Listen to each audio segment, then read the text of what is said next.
that guy. Take care of that guy. No, he's so great. Thank you, Mark, for both being here. You both really are amazing. So, Rabbi Yehuda Kaplan. Thank you, Rabbi. Oh, no. Sid Rosenberg. There he is, Sid. Do you want to come up here, Sid? Mark, should I let Sid come up, Mark? I think so. Come on, Sid. So Sid's got the #1 radio show in New York. Got the #1 radio show in New York, like by far, ABC. Works for a really nice guy, too. Actually, he's not that nice, but he's nice as far as I'm concerned. He works for a good man. Say a few words, Sid. Thank you. I love him. Do you all love him? Has there been a president even close to this guy, even close? And now I know Sheldon, he starts tonight talking about Australia. Good luck with anybody else in our government, starting with the Jewish people in Australia. Nobody better. And the fact that you called me up on stage, I'm going to say this. My beautiful wife Danielle's in the audience. The birth of my 2 children. Outside of that, President Trump, this right now is the greatest moment of my life.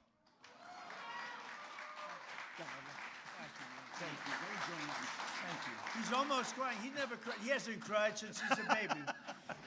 Well, he's a great guy and a great man, and he loves Israel. And boy, you got some good people. Harmeet, thank you very much. Harmeet Dillon is here.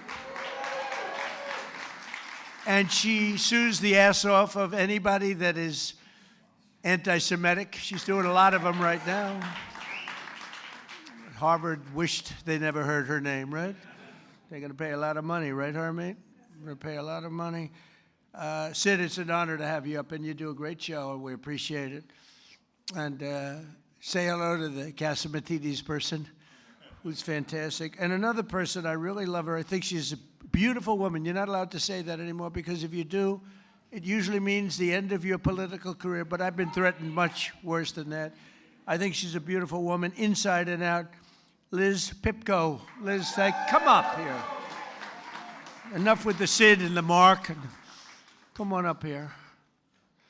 Look at her. She has been so strong for Israel and for our country. Let's say a few words, please. Hi, thank you. First, I want to address the elephant in the room, which is me tonight. Yeah. I am grateful to President Trump for so many things, but now, most of all, I'm grateful for this tiny miracle which exists because Donald Trump ran for office in 2016. I met the love of my life on that campaign, and now, in addition to saving the world, I will have a child, thanks to President Trump.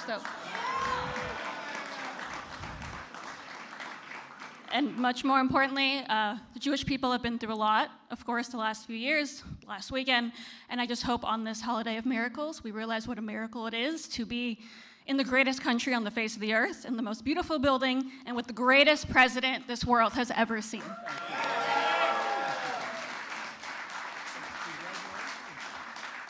Congratulations. That's right. She was on the campaign, and she was so effective and great.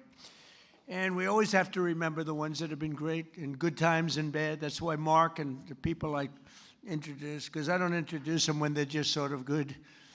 When they're good, everyone's good. The day after I won the election, they were, sir, I just want to tell you, you're the greatest person I've ever seen. Thank you, sir. I'd love to have dinner sometime. Where have you been for the last 2 years? We have a lot of those people, mostly those. Jason, how are you, Jason? Jason Greenblatt. Do you know Jason Greenblatt?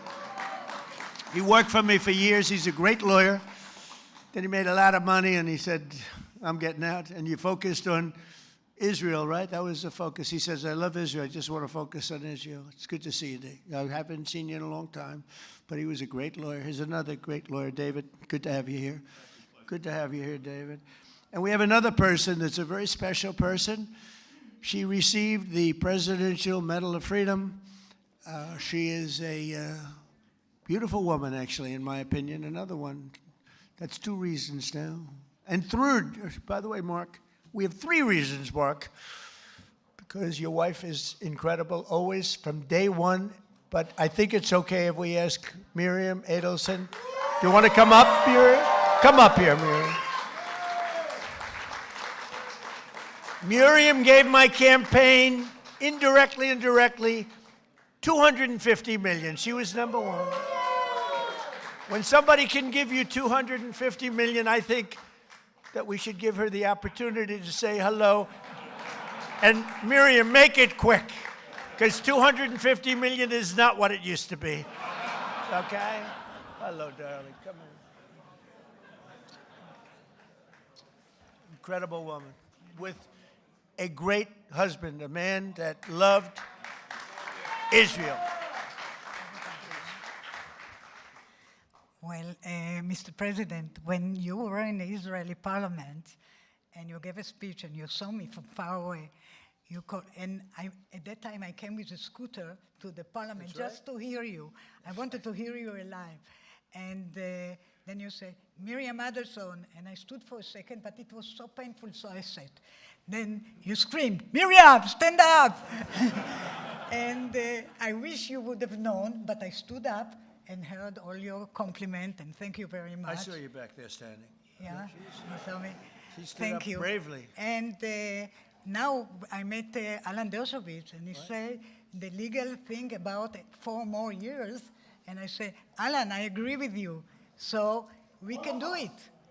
Think about it. Alan's and I here would be, someplace. Where's Alan? Alan is here, or he had a flight? Alan is here? Think about it. Thank you. Maybe I will be the first one who told you, or second. Yeah. She said, think about it. I'll give you another 250. I will give. But her husband, Sheldon, was an amazing guy, and he'd come up to the office, and there was nobody more aggressive than Sheldon. I think I spent more time with him and you, because you usually came up together, but he'd call and say, can I come over, please? I say, Sheldon, I'm President of the United States. It doesn't work that way anymore. It's like maybe tomorrow. How about tomorrow? No, please, just for a little while. And he'd always say 10 minutes. It turned out to be about an hour and a half, right? And what he did is he fought for Israel. That's all he really fought for. He just wanted to take care of. He just wanted to take care of Israel. So he was a great guy. He was a fantastic man, and he loved you so much he couldn't see straight. So good. Thank you, darling. Be careful. Be careful. We don't want her falling. You know, when you fall, it's not good for politics. We had a man that fell a lot. I don't want to talk too much because I'll have my day, I'm sure, you know. They're waiting, the press. See all that press back there? They're waiting. Oh, would they like to see Trump trip off the stage?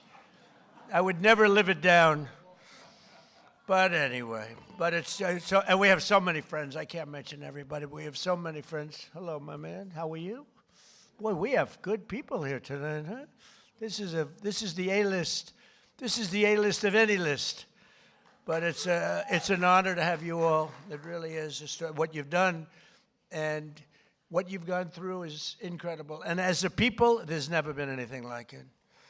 You know, I told Bibi, I said, you know, it's amazing what you've done. Because when you look at the Middle East, you take a map of the Middle East, I said, the land is so small. It's so tiny. It's like hard to believe what you've been able to do. Now, it helped the B-2 bombers that we sent in to wipe out the... we gave them a lot of help. It helped when we were shooting all those drones down from jet fighters. Don't ever let anyone tell you a drone is better than a jet fighter. A drone's very nice. But when you have F-22s circling around them like there's nothing, just shooting the crap out of them out of the air, don't let anyone convince you that a drone is better than an F-22 or an F-35 or any of that stuff. But they're nice. They're nice. But we had our fighters shooting the hell out of 2,000 drones were launched at Israel, and they were just knocking them out. The only problem, on occasion, they'd run out of bullets. But every one of them took out a drone, and we did a great job. And then we did the best job of all, as we knocked out the Iran nuclear power. And they would have had that, and within a month, I think they would have been a much different story, would have been talking from a much different place. But the story of Hanukkah began more than 2,000 years ago in ancient Jerusalem when the oppressive tyrant, and they were really oppressive, tried, by the way, a lot of things don't change so much. They'd be oppressive today if you didn't have strength. You need strength, Mark, right? If you don't have strength, and if you don't have a partner with a good president, don't forget you had a president previously that believed in Iran. They ditched the entire world for Iran. That's why they signed the Iran nuclear deal that I terminated immediately. It was the worst deal. And Bibi Netanyahu came over here to beg Barack Hussein Obama not to sign that deal, but he signed it. He signed it. It was a whole different world. And that's why I wonder. I got the highest Jewish vote. Now, I have to say, in Israel, they say I'm at 99%. But over here, I was like at 50. It meant that 50% of the people over here voted for Kamala. Is that possible? Is that even possible, right? So, anyway, but they suppressed the Jewish worship and imposed foreign rules. Are we okay over there? Just want to make sure you're okay. You okay? Good. I want to make sure you're perfect. Okay? Thank you very much, yeah. Yeah, is there a doctor? Get a doctor over there, please, just in case. Go ahead, hop over there, please. Okay? Good. Thank you very much. Everything good? Okay. Great person. Against overwhelming odds, a small band of Jewish fighters rose up to defend the Jewish people's right to worship freely. When they reclaimed the Holy Temple, they found only a single flask of sacred oil, just enough to keep the menorah's light burning for one night. They wanted that light to burn just for one night. Yet, as the story goes, that small flame endured for 8 days. Do you know that story? Does everybody know that story? For thousands of years, the miracle of Hanukkah has reminded us of God's love for the Jewish people, as well as their enduring resilience and faith in the face of centuries of persecution. Centuries. And it continues. It continues. Who would believe this could continue? And it sort of started here with schools and universities, and Harmeet's taking care of that situation very strongly in the Department of Justice, right? Who would believe it? But we're grateful to be joined by another reminder of that unbreakable strength, two courageous survivors of the Nazi Holocaust, Jerry Worotsky and Michael Bornstein. Where are they? Where are you guys? Well, you look good. You look better than I do. You look fantastic. Jerry was only 9 years old when the Nazis invaded Poland. He lost both of his parents in the camps, but refused to let their murder defeat him. After the war, he came to New York, where he had an incredibly successful career, became very successful, and became a good friend of Melania and myself. And I want to thank you, Jerry, and that's incredible what took place. Thank you very much. Thank you, Jerry. Thank you very much. And Michael Bornstein lost both his father and mother in Auschwitz when he was just a very young man, a toddler actually. Through the love and sacrifice of other family members, he managed to survive and reunite with his mother in later years.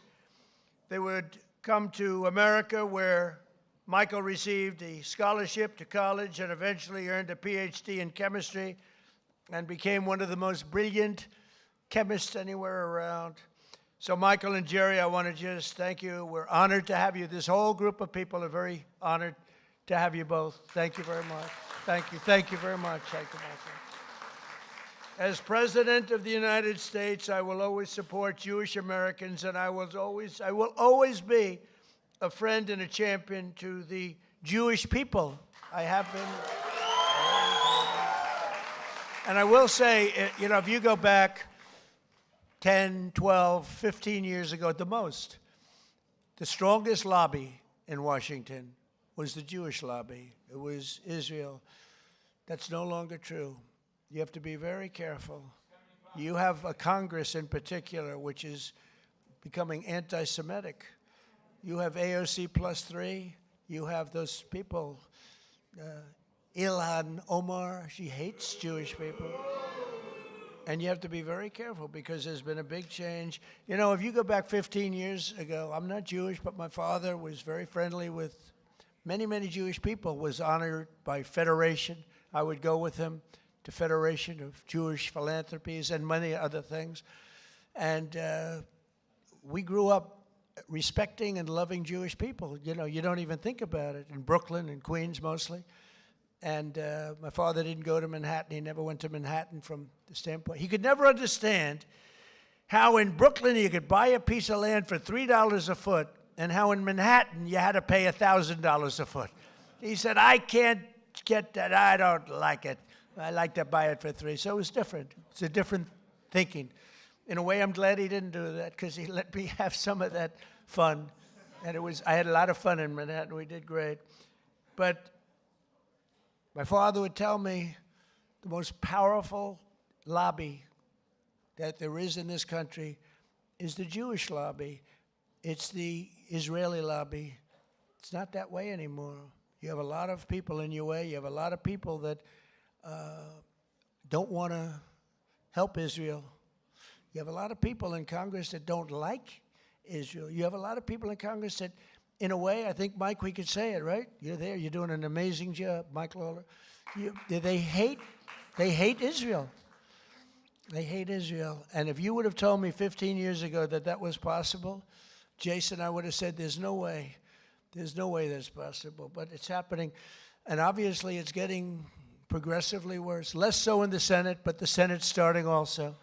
You get glimmers, you know, when I'm in the back rooms talking to people, you get glimmers of statements that you say, whoa, where did that come from? So we have to be, Sid, we have to be very careful because bad things are happening. And then you see what goes on in Australia or October 7th. How about October 7th? And then you have people that deny it ever happened. How about the people that deny, like they deny the Holocaust, but, you know, you figure, well, that's just many years. Well, October 7th is not many years at all. And you have people that deny October. I saw tape that I wish I never saw it, actually. I wish I never saw it. I got to see tape that some of you got to see, but as president, I got to see things I wish I never saw. But there's no denying it. But then they'll say, oh, the tape was a rigged tape. It was a tape that never existed. They made it up. It's just propaganda.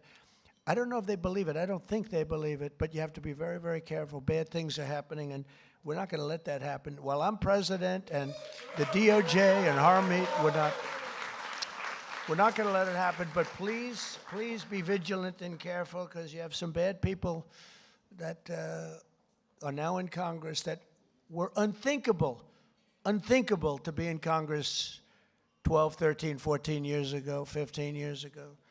Within days of taking office, I signed a historic executive order to combat the vile scourge of anti-Semitism, as you know.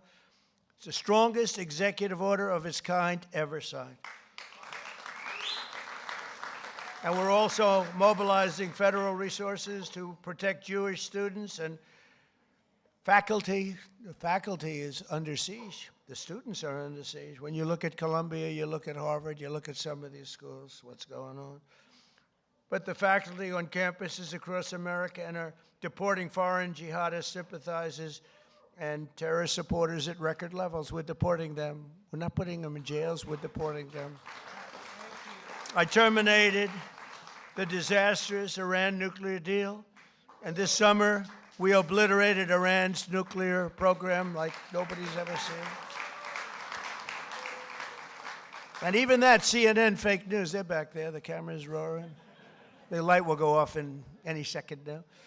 They hate when I mention their name because they know it's only bad because they're crooked as hell. They're fake news, you know, the term. I think it's one of my better terms, Sid, right?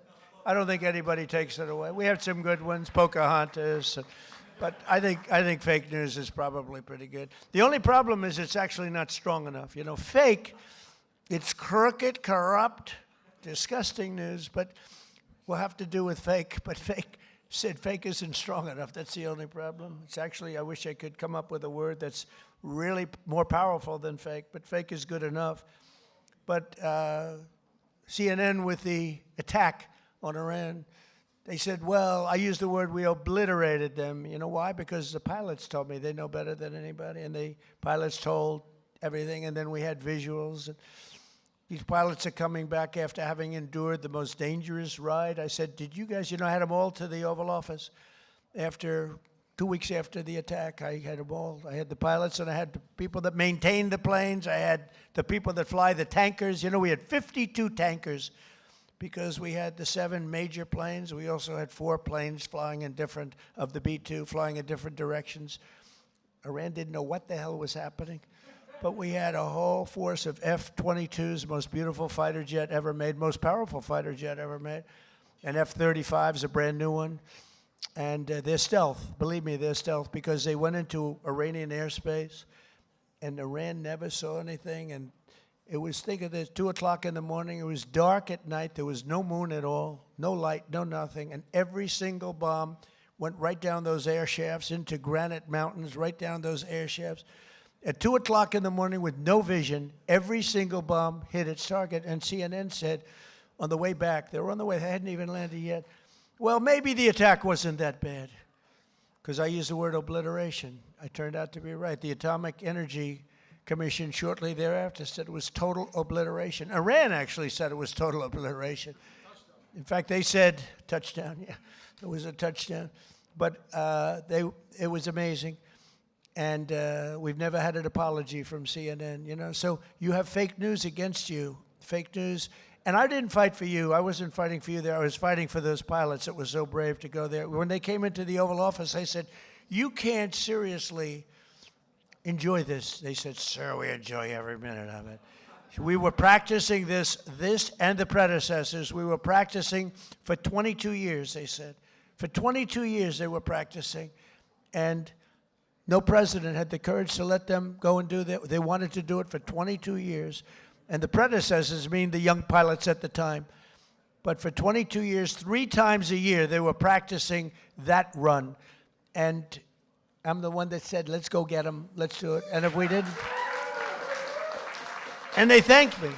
But I did say to the pilots, enough is enough. I said, do you really like being in that plane when they're waiting for you? They know you're coming, it's dark, it's cold, it's everything is, and you're in a plane, and there are bullets flying all over the place. Sir, I wouldn't trade this for anything in the world. Can you believe these people? And I love you people, but I'm not getting in that plane. I love you guys, but these people are unbelievable. The talent they have, the way they can fly those things, the way they can aim it at a target in the dark of night, the darkest you've ever seen. They wanted to be as dark as possible. They didn't want anything. And the only time anybody could see those planes was when those bomb chutes open up, because it becomes totally unstealth when it goes. I explained that to Mark Levin once. You're going in, you go like this, and as soon as it goes like this, for some reason, the plane is totally visible, not good. And I watched it happening, and it's like I'm sitting home watching it. It's amazing. The Situation Room is an amazing place. But I watched him go, bing, bing. It went bing, bing, and 2 massive 100,000-pound bombs come pouring out. And the job they did was incredible. I mean, compare that to, I thought he was a nice man, but compare that to the Jimmy Carter attack on Iran. That was not good, with the helicopters and the men running all over the place trying to get the hell out of there. This was not good. This was the single greatest military attack that anyone's ever seen. And that sort of put an end to, we helped Israel very much, as you know, with their attacks on Iran before that, but that really put an end to it because they were about a month away from having a nuclear weapon. I officially recognize the true capital of Israel and opened the American embassy in Jerusalem. Is Julie good? She right? Where's Julie? Oh, good. I thought it was you that went down. It wasn't you? Oh, good. I was worried about, I didn't care about anybody else. I said, is Julie in trouble? I thought it was you. Good. It's somebody else. I wish them good luck, but I don't want that to happen to Julie. That's Mark's wife, by the way. We love Julie. But I didn't see Julie ever going down. She's like a rock, right? Mark, she's a rock. I wouldn't want to have her as my enemy. She was also a great lawyer, by the way. I also recognize the Israeli sovereignty over the Golan Heights. Right? And that's one they didn't even ask me. Even Sheldon, who was the most aggressive human being there is in the entire world, this incredible woman, although she had total control. He was aggressive with everybody, but Miriam, he wouldn't play games with Miriam, but he was actually a sweetheart. But he never even asked me about the Golan Heights because he said, that's a step too far. I actually gave it because I called up. I heard so much about Golan Heights. From Jason Greenblatt, I heard it, from so many people. And I actually asked David Friedman. I said, he was the ambassador at the time, good guy. He said, and by the way, Mike Huckabee's doing a great job now. Two good ones, two very good ones. But I asked David Friedman, I don't know if David's here, but I asked him because he is so Israel-oriented. I mean, he's great. I said, David, tell me about Golan Heights in 5 minutes or less. You know, I'm taking in like 1,000 years of history in 5 minutes. I said, give it to me in 5 minutes or less. And after about 2 minutes, I said, I understand. You need it so badly for so many other reasons. You need it for defense. You know, in the old days, before we had all the sophisticated radar and all the things, it was everything because you were up high. But I learned enough, and I signed the Golan Heights, the rights to the Golan Heights over to Israel. Nobody thought that was possible to get. They've been working on it for 70 years, Mark. 70 years. You know, planes would fly into places that have meetings that would last 2-3 days. All they talked about was the Golan Heights, right, Jason? And nobody ever did anything, but I did it, and we did it quickly. And I say, good luck to you. Then I found out the value of it, trillions of dollars. It could be worth, if you think, trillions of dollars. I said, you know, maybe I should have asked him for something. But with Jared Kushner's help, Jared has been a great fan of Israel, the Kushner family. And by the way, how good is Steve Witkoff doing, right? You know, I got Steve involved in Russia, Ukraine, and the Middle East. We have, by the way, bottom line, we have legitimate peace in the Middle East. You know, you may have a little outbreak every once, but we have 59 countries all signed on. They'll do whatever is necessary. And Hamas, say what you want. Hamas, you know, we got back all of the hostages and all of the dead, young, beautiful people that were dead.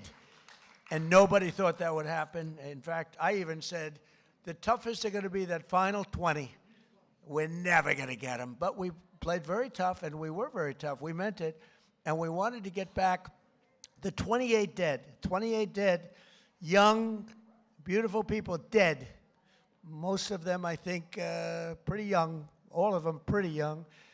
And the parents came up to me, and I told the story before. We had another little celebration of Hanukkah before. But I told the story before where the parents were as dedicated to getting their dead son back as they were to getting the live son back. It was an amazing and a beautiful thing, but I didn't think it would be possible. And then when we got the 20 back, when we got the live back, we didn't have anywhere close to the 28 dead. And I said, there's no way, but I said, you got to get it back. You got to get them back. I told that to Hamas, you got to get them back. And you know what? One by one, we got them back. And we got the last one back. We got them all back. And amazing, though, those parents were as dedicated, I can't say more, but they were as dedicated as the parents who knew their son was alive, and they begged to have him. And I'm very proud of it. I thought the last 20, and it was tough, you had to know. But Steve Witkoff was great. Jared Kushner was great. And, you know, Jared's a brilliant guy, we all know. But Steve's a great deal maker. But I noticed one thing about him. He had the greatest personality. He was a real estate guy in New York. He knew less about rivers and meets and bounds in Russia and the various places he's working on. He knew nothing about it. But I recognized for 20 years, I've been dealing with everybody in New York. I said, Steve has the best personality. I have other guys that are great deal makers, but you have to go into World War III before the deal. We didn't want that. I said, everybody loves Steve. He's a great deal maker, but everybody loves him. And that's what turned out to be. People love Steve. And I think we're going to be pretty close. I mean, we're going to see. I thought the easiest war to settle would be Russia, Ukraine, because they have a good relationship with Putin. It would have never happened if I were president. That would have never, and it didn't happen for 4 years. Putin understood. Would have never, ever happened. But Steve has done a fantastic job, and he loves Israel, and he's done a great job. So we did Israel, and we did peace in the Middle East, and we have a real peace. That's a real peace. If Hamas acts up, they know it's big trouble. And we have Hezbollah, as you know, in Lebanon, and they're big trouble. But we have peace, and we have many countries that want to go in and take out Hezbollah if it happens, if we want to do it. Not just Israel. Many countries would do it. There's tremendous unity now in the Middle East, and we really do. We really have peace in the Middle East for the first time ever, so it's an honor. It's an honor. So we did our ceasefire agreement to end the war in Gaza, which everybody said was an impossibility, and we begin the new era of that beautiful peace in a place that nobody thought peace was possible, the Middle East. So congratulations, everybody in this room. Everybody wanted it. But the story of Hanukkah reminds us that light will always prevail over darkness, and faith and triumph over fear. Together, let us honor the eternal flame and the faith that has always protected the Jewish people. You are protected. You are special, special people. You are special people. So I want to thank everybody. I want to wish you all a happy Hanukkah. And you know, this is the first time that I've ever brought up notes to make a speech for. We call them the Christmas dinners. I call them the Christmas Hanukkah dinners, if that's okay. I hope you don't mind. But I call them New Year's dinners too. But I've made about 20 of them so far. I never had any others. So I brought this up. You know why? I've done so much for Israel that I have to read. Look at it. I got like pages. And I don't want to leave anything out. I don't want to leave Golan Heights out. I want to tell you what we did. But it's an honor to help you. I have so many friends, and a lot of you are right in this audience. Very special group of people. You know, for every time we have one of these parties, we have to turn down 10 people for everyone that makes it. It's the White House. Soon you'll have a ballroom that's so big I can handle. And we just won the case today. Did you know that, Mark? We just won the case. We got sued. We're donating a $400 million ballroom, and we got sued not to build it. For 150 years, they've wanted a ballroom, and we're giving them, myself and donors are giving them, free of charge, for nothing. We're donating a building that's approximately 400 million. I think I'll do it for less, but it's 400. I should do it for less. I will do it for less. But just in case I say 400, otherwise if I go $3 over, the press will say, it costs more. I built under budget and ahead of schedule. Right, Jason? Always. I know how to build under budget. I build good. But we won the case. They asked for a restraining order to stop us from building a magnificent ballroom. I said, who would ask for a restraining? We're giving them, Sid, a $400 million. It'll be the most beautiful ballroom, and it'll handle inaugurations. It's got 5-inch thick glass windows. It's impenetrable by anything but a howitzer. It's impenetrable. Now, I will say, if I'm up making a speech someday, Mark, and I hear ding, ding, ding, I'm out of there. But it's going to be one of the greatest. I think it'll be the greatest ballroom anywhere in the world. But I said, who else but in our country would sue to stop a $400 million beautiful ballroom that people have been after for the White House? The White House has wanted a ballroom for 150 years. You know, they used to use a tent, and they have a tent, and the tent would go in a very low area because it's the only area that can handle a big tent. And if it rained, the rain would go over the woman's beautiful shoes with the high heels, about 6-7 inches worth of water. They'd be sitting in the water, and people said, would rather have that than a brand new. This ballroom is going to be amazing. Also designed to handle the inauguration so that you have total safety from not only the weather. January 20th is always a disaster from the coldness standpoint. But, you know, we had it in the Capitol, and there was nothing more beautiful. But from a safety standpoint, we can do better. So we're going to have something that's really, really spectacular. And I thank the judge on the case for the courage in making the proper decision, because we didn't want to be held up. We would win that automatically anyway, but we didn't want to be held up or delayed. We want to go, and right outside you see the pile drivers going boom, boom, boom. And my wife is being driven crazy. She said, this is not what I had in mind. You know, the first day she was great. She heard these piles that go down 150 feet into the ground. Boom. Second day, she was okay. Third day, she wasn't thrilled. And after that, it's been brutal. But you know what? You're going to have the greatest ballroom anywhere in the world, and you're going to love it. It's going to fit beautifully with the White House. Happy Hanukkah. Have a great year. We love you, and we love Israel. Thank you very much. Thank you. Thank you, Mark. Thank you.